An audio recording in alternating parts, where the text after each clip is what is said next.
একজন বলল যে হুজুর আপনি যে বললেন তাহাজ্জুদের নামাজ পড়ে প্রেমিকা চাওয়া যাবে না, কিন্তু হাদিসে তো আছে নেককার স্ত্রীর জন্য তাহাজ্জুদের নামাজ পড়া যাবে।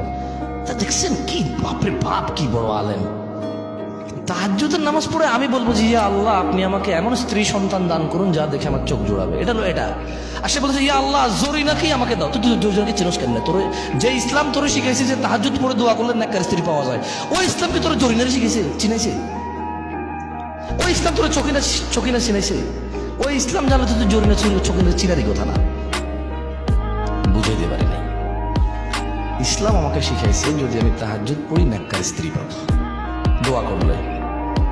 এই ইসলামই আমাকে এমন প্রটোকল দিছে, কুল্লিল মুমিনিন, এ মুহাম্মদ সাল্লাল্লাহু আলাইহি ওয়াসাল্লাম মুমিন পুরুষকে বলেন ইয়াগুদ্দু আবসারহুম, এ জাতের চোখ নিম্নগামী করে, ওয়া ইয়াহফাযু ফুরুজাহুম, এবং তার লজ্জাস্থান হেফাজত করে। তো আমার চোখটা নিজে জরিনা কি রকম তো চিনি না।